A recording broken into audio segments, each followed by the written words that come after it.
Muy bien, hermanos. Ahora oficialmente los saludo desde este lugar, un lugar que no es tan fácil para nosotros los que predicamos a veces enfrentarlo. Y en esta mañana, después de haber sido declarado oficialmente en la escuela sabática como viejo, o sea, como jubilado, también me declaro oficialmente como pecador en este lugar, esperando que el Señor pueda conducir las palabras que en esta mañana traigo. Y veo que también estamos teniendo algunos problemas en la parte de televisión. Se está cortando la parte de atrás, la que nos devuelve la imagen. Ahora está. Así que obligado a tener que sacar el machete y tenerlo aquí por las dudas para que no pueda leer lo que tengo allí atrás. Queridos hermanos, en la historia, en las Sagradas Escrituras, desde el mismo principio, nosotros podemos ver que el Señor estuvo tratando de estar con sus hijos. ¿Podemos pasar ya a la diapositiva? De estar con sus hijos reunidos. Y por eso el título que hoy de mañana tiene el sermón es algo que tal vez nos llame la atención o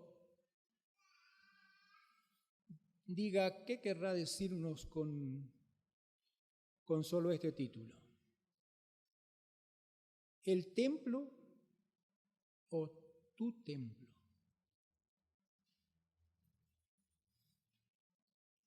¿Qué diferencias hay con el templo y tu templo? ¿Él o tú? Templo suena a las dos, es templo. Pero vamos a hablar un poquito de las dos cosas. Nosotros podemos ver desde allá en el mismo Edén. En el mismo Edén el Señor quiso siempre reunirse con sus hijos. Dice en el versículo 27 del capítulo 1 que Jehová creó al hombre a su imagen, a imagen de Dios los creó, varón y hembra. Y en el versículo 7 del capítulo 2 dice, entonces, ampliando un poquito, Dios formó al hombre del polvo de la tierra y sopló en su nariz aliento de vida, y fue el hombre un ser viviente. ¿Qué quiero decir con estos dos versículos en principio? Dios armó allí, nos hizo a nosotros y aplicó ciertas medidas. La ciencia luego pudo encontrar cuánto tenemos en distintas medidas de implementos, suplementos en el cuerpo. Cuánto tenemos de azufre, de esto, de aquello, determinadas medidas.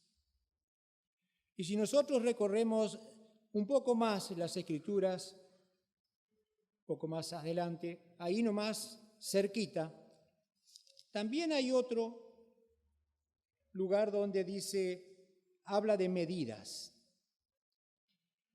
En el capítulo 6, capítulo 7, Dios manda a Noé a hacer un arca. Ahora sí.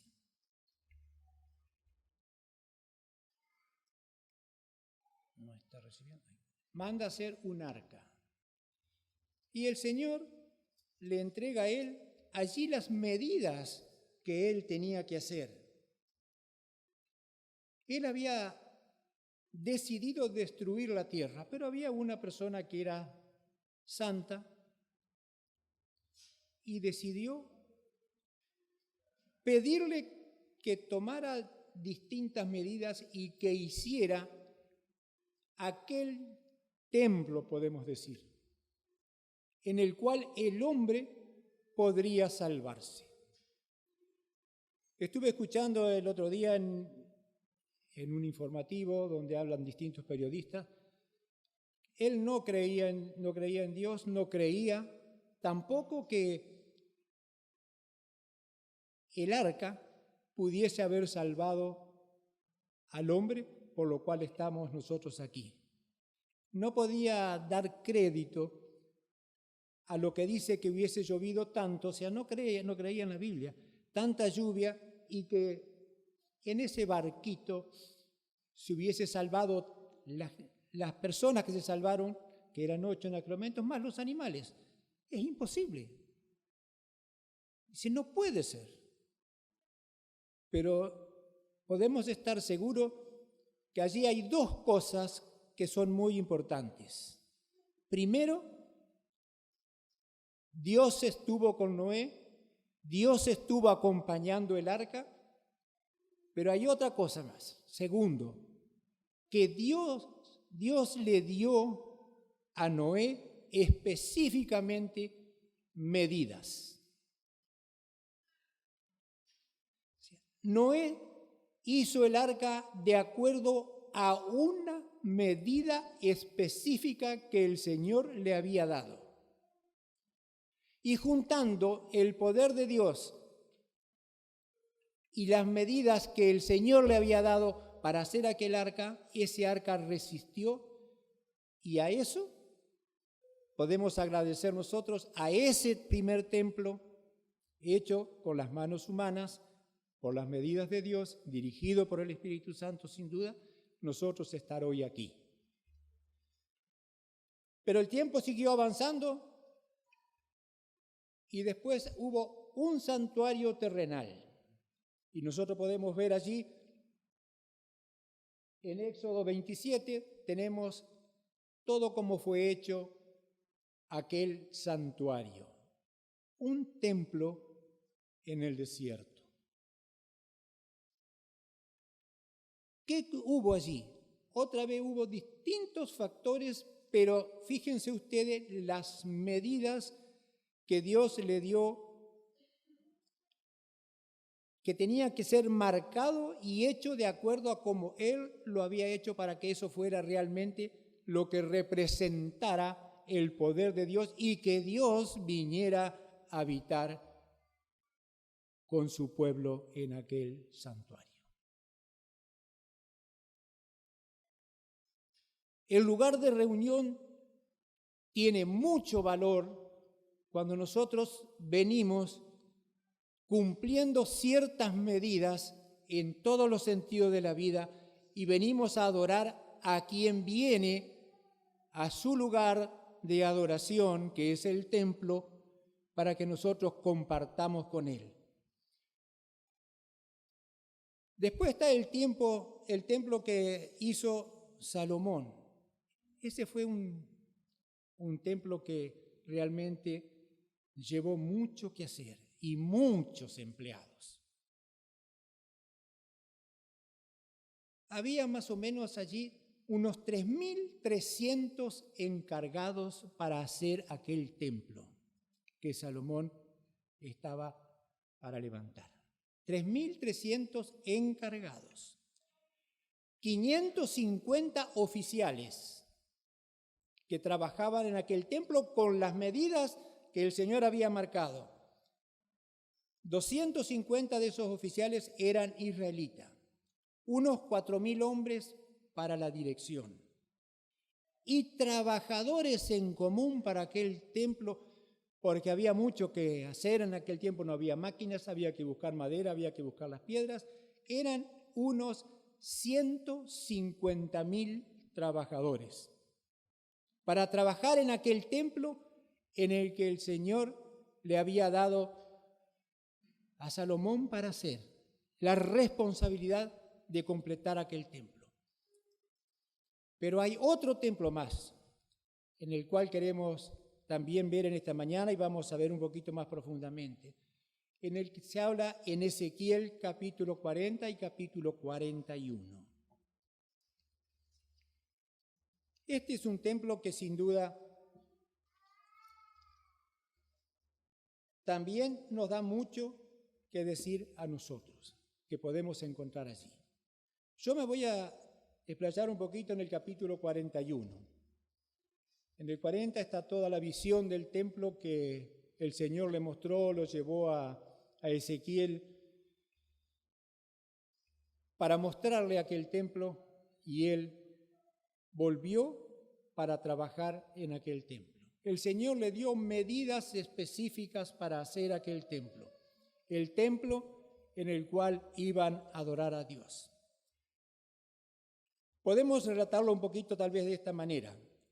Ezequiel iba de un lado a otro con la mirada siguiendo al ser celestial que le hablaba, poniendo atención en cada medida, en cada espacio. Mientras el personaje le hablaba y le daba las explicaciones de las funciones y ubicación que tendría cada espacio, las antiguas ceremonias cobraban vida una vez más en su mente y su corazón comenzaba a latir más aceleradamente. Casi no podía esperar para salir corriendo a ir a contarle a sus compatriotas lo que él había presenciado.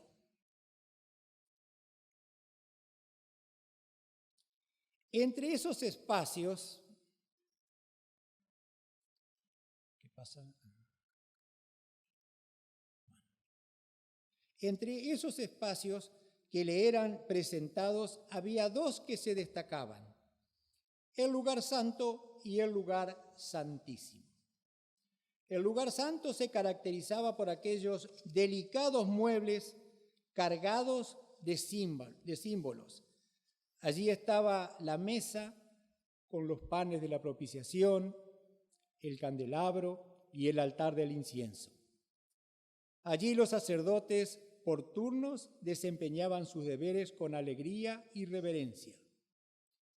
El lugar santísimo, donde el interés principal se lo llevaba a la Shekinah, que representaba la presencia misma de Dios, también contaba con el Arca del Pacto, que a su vez contenía en su interior una muestra del antiguo maná.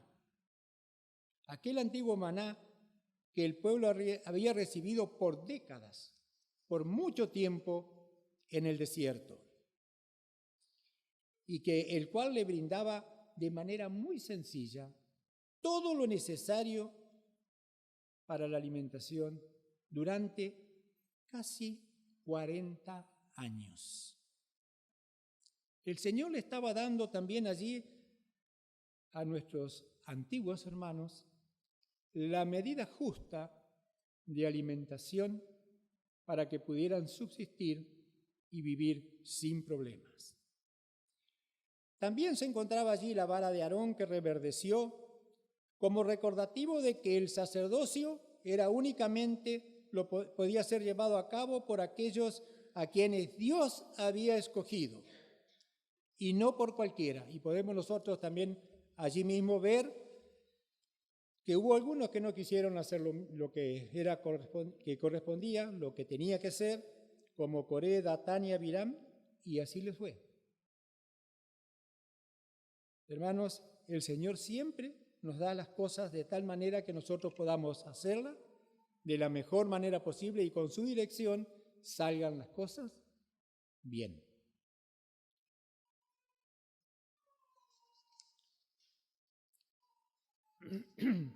Y también nada más ni nada menos que en aquel lugar se encontraban las tablas de los 10 mandamientos. Lo que nosotros hoy podemos encontrar también en nuestras Sagradas Escrituras y las cuales nos marcan las medidas de cómo debemos vivir los hijos de Dios. El lugar santísimo, por cierto, era un lugar sumamente especial, ya que a diferencia de los otros espacios, solo podía acceder una persona. Y acá adentro debemos nosotros dejar que acceda solamente una persona y que esa persona sea Cristo. Es Cristo para mi vida. Y esa persona lo podía hacer solamente una vez al año. Cuanto más sagrado era el espacio, menos gente podía acceder a aquel lugar. Dios no había dejado librado nada al azar, ya que más allá de las características constructivas y las medidas que se iban tomando, con un cordel de lino fino, lo podemos encontrar en Ezequiel 40, verso 3, se medían las distancias mayores. O sea, hoy tenemos cintas, más tenemos medidas electrónicas, es más fácil tomarlas. Y con la caña de medir de entre 3,15 metros y 3,5 metros se hacían las medidas más pequeñas. También se tomó el trabajo de mostrarle a Ezequiel con detalle,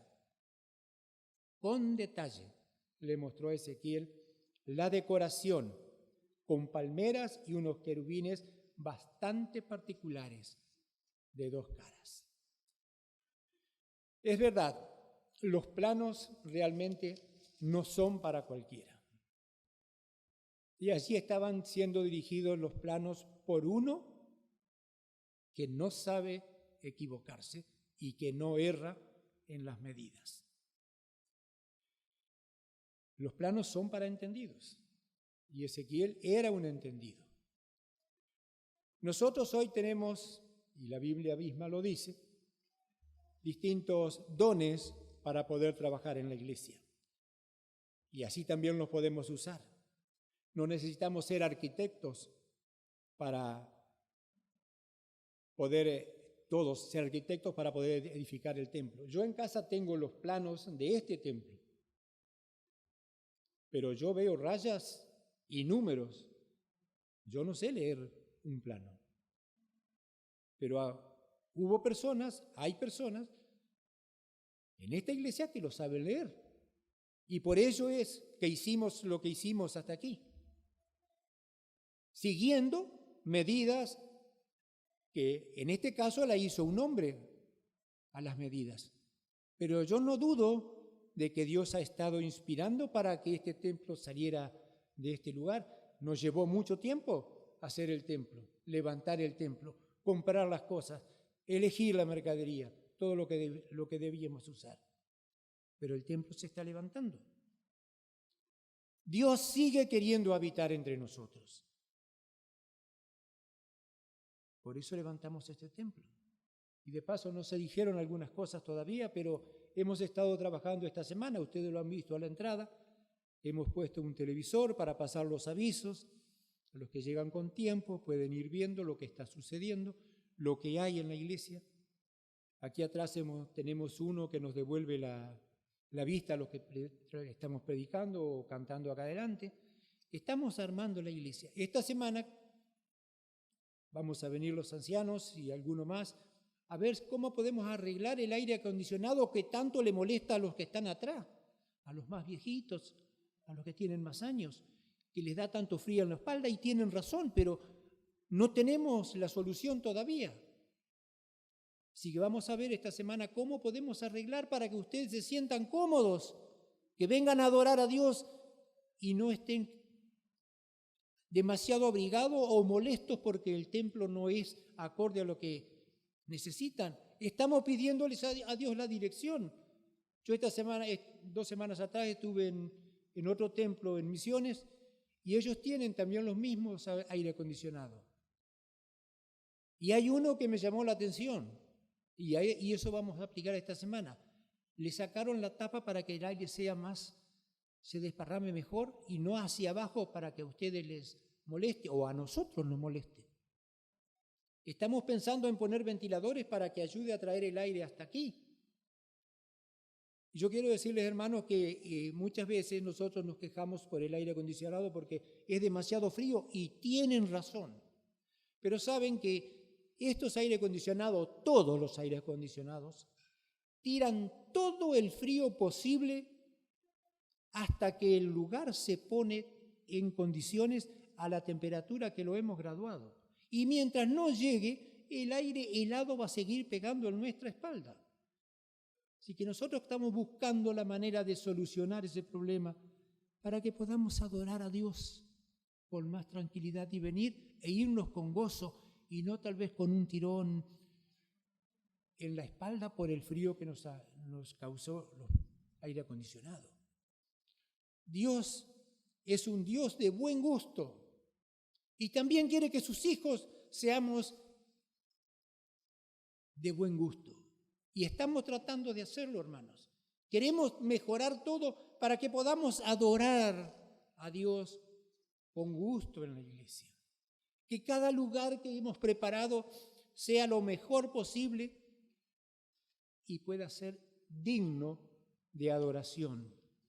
Que podamos invitar realmente a Dios y que Dios se complazca en estar con nosotros, no porque a Él no le guste el templo, sino porque nuestro espíritu esté de acuerdo a lo que estamos adorando a un Dios creador, a un Dios poderoso y aquel que nos va a venir a buscar muy pronto. Pero hay cosas que tenemos que mejorar, por supuesto, pero ¿qué tal nuestras vidas? ¿Cuánto tienen que mejorar? Aunque todos somos hijos de Dios, no todos hemos sido llamados a cumplir con todas las exigencias, porque cada uno tiene su don, como dije antes. Dios quiere que tengamos buena memoria. Por eso las cosas ubicadas dentro del templo tienen su preponderancia y debemos respetarlas. El púlpito ubicado en su lugar, el piano, los micrófonos, todo lo que se usa en el templo, debemos respetarlo. Por algo se han puesto, para algo se han puesto. Y el Señor quiere que sepamos aprovecharlo de la mejor manera posible. Que todo lo que el Señor hace o piensa tiene sentido. También tiene un simbolismo y una didáctica para nuestro beneficio espiritual. Y por eso debemos prestarle atención. Nuestra adoración a Dios ocupa el lugar más importante y en ese sentido los cultos tienen un lugar preponderante, pero el edificio también ocupa un lugar importante al que debemos prestarle atención en su justa medida, ni más allá ni más acá. Y no podemos darnos el lujo de ser descuidados o improvisar. Otra palabra importante. Cuando venimos a adorar a Dios, cada uno de los directivos, cada uno de los que están responsables de las áreas, no tenemos que improvisar. Por eso muchas veces los que dirigimos algunas partes de la iglesia pedimos con tiempo algunas cosas. ¿Por qué? Porque no queremos que cuando llegue la gente, las cosas no estén hechas. A veces son detalles, parece que no tiene importancia, pero el Señor dice que debemos ser ordenados. Dios revela su voluntad, pero no hace descender un templo del cielo ya construido, sino que nos ha dado la responsabilidad de que nosotros lo construyamos y lo hagamos acorde a lo que Él mandó, pero también a la comodidad nuestra para que nosotros podamos disfrutarlo. ¿Se nos ocurre algo mejor de lo que Dios ha preparado para sus hijos? ¿Mejor de lo que tenemos? Mejor de lo que tenemos, sí. Hay cosas mejores. Pero te invito a que si tú puedes, te acerques a decirnos a la comisión, a la junta, las cosas que pueden cambiar. Y si quieres mejorar algo y quieres aportar alguna ofrenda especial, específicamente para que haya algo que ustedes vean que se mejore, hablemos. El Señor quiere lo mejor para sus hijos y que su templo sea el lugar más acogedor.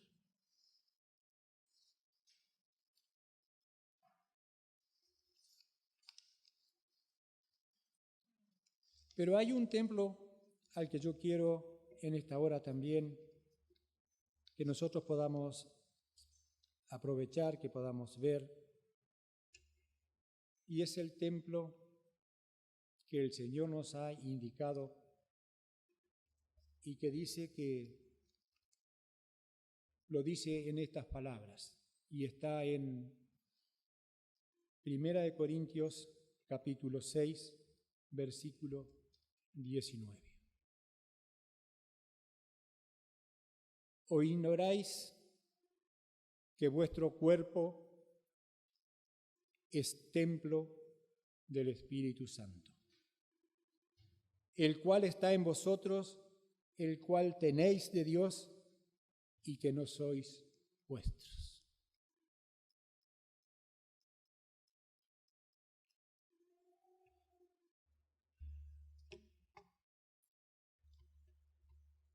Les voy a contar una anécdota de mi familia, de mi casa. Cuando yo era chico, ya hace unos cuantos años atrás, vivía en el campo. Aquí ustedes conocen sin duda porque alguno ha ido o han escuchado de Villa Elisa, donde están las termas, Federación, hay otras termas. Bueno, entre esas colonias vivíamos nosotros en el campo. Teníamos una casita que estaba lejos de la ruta, o sea, la calle que había en aquel momento, en aquel lugar, a unos 80, 90 metros, y a unos 50 metros estaba la casa de mis abuelos. Allí vivíamos con mis padres. Y éramos 5 hermanos. Mis 2 padres, 7. Es fácil la cuenta. Y allí mi madre, no sé qué tenía mi madre.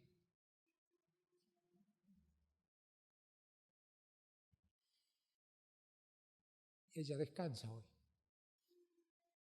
Pero tenía sumo cuidado en sus hijos.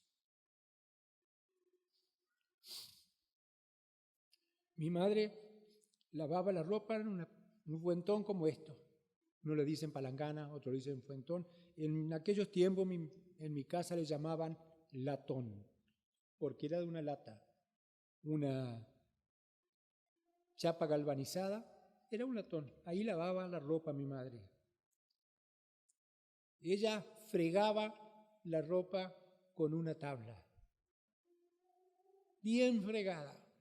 No había en aquel tiempo nada, ni una otra cosa para lavar que no fuera ese latón y la tabla. Y mi madre tenía un tendedero grande, como en el campo no hay necesidad de espacios chicos, no hacía falta un tender como tenemos acá, que correr las plantas porque nos estorban para poder pasar a tender la ropa. No, allá mi madre tendía la ropa en un tendedero, era de un solo alambre, es más largo que este, pero un tendedero afuera, grande. Y ella tendía la ropa allí. Mi madre preparaba todo lo que iba a lavar, lo lavaba, enjuagaba, lo pasaba por el secador de manos, lo retorcía bien, e iba tendiendo allí su ropa, toda la ropa de los 5 hijos y de ellos 2. Mi padre era chofer, o sea, era maquinista, chofer de máquinas, hoy día ya son de lujo. Mi padre era mecánico y maquinista de las cosechadoras de aquel tiempo, las cosechadoras viejas. Él trabajaba en una rixa, para los que de mi edad se acuerdan, y él la desarmaba entera y la armaba y la ponía a trabajar. Bueno, ella lavaba toda esa ropa y había que fregar todo a mano. Y ustedes saben, los chicos de edad en aquel tiempo, yo tenía 6 años, mi hermano era el mayor, tenía 6 años más que yo. lo que le estoy contando. O sea que había ropa para lavar. Pero además de eso, de lavar la ropa, mi mamá la lavaba muy bien. Nosotros como niños en el campo no había problema. Nosotros andábamos sueltos en el campo. No tenía que estar mi mamá llamándonos, cuídate de esto, cuídate de aquello. No. Teníamos hectáreas para recorrer. Y 2 por 3 llegábamos con los pantalones todos rotos. Y ese es el detalle que les quiero contar. A pesar de que estábamos en medio del campo, mi madre tendía toda la ropa allí, pero tendía cerca de la calle, que estaba lejos, la ropa sana, sin roturas. Las ropas rotas las tendía allá al fondo, y si es posible, escondidas. ¿Por qué? Porque le daba vergüenza que sus hijos tuvieran rota la ropa. Y no la volvíamos a poner hasta que ella no la arreglaba. A veces andábamos con los pantalones remendados desde arriba de la rodilla hasta casi los tobillos, pero con la ropa sana, porque le daba vergüenza a mi madre que sus hijos estén con las ropas rotas. Y ahora quiero llamarte a ti la atención en esto. Mi hermano, mi hermana, tu templo, ¿cómo lo estás vistiendo? Por fuera. Hoy yo veo mucha gente, muchos jóvenes sobre todo, que van a comprar agujeros con mangas para vestirse. Andan con las ropas todas rotas. ¿Has escuchado lo que dice Primera de Corintios? ¿O ignoráis que vuestro cuerpo es templo del Espíritu Santo? Mi madre tenía 2º grado y mi padre tenía 3er grado. No conocían la Biblia, pero le era vergüenza mostrar el cuerpo. Que vieran su cuerpo por medio de los agujeros de sus ropas. Y nosotros hoy, hasta el templo, solemos venir con las ropas rotas. Hasta el templo venimos mal vestidos.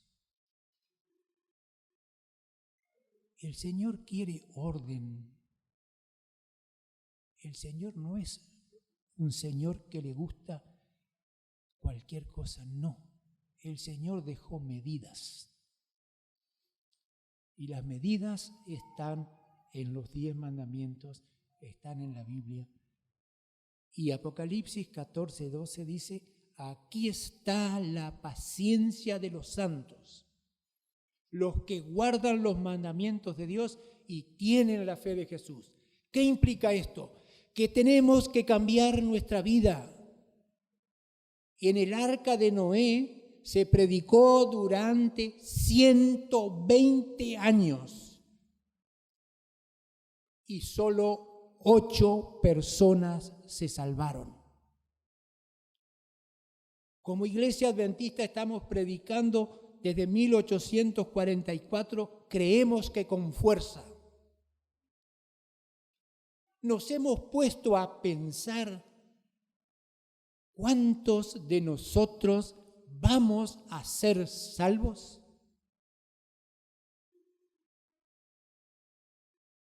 $120 años para 8 personas. ¿Cuántos de nosotros podremos entrar a la Canaán celestial? ¿No será hora que tengamos que mirar hacia adentro? Que tengamos que mirar a nuestro templo y tengamos que decirle al Señor, perdón. Perdón, Señor. porque durante tanto tiempo he descuidado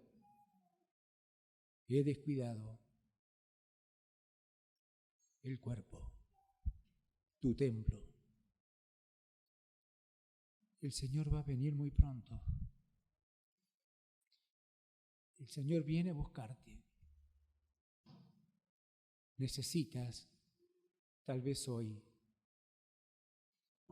pedir perdón. Perdona al Señor, porque hemos descuidado las medidas con las que el Señor proveyó para nuestro cuerpo, para nuestro espíritu, para que podamos ser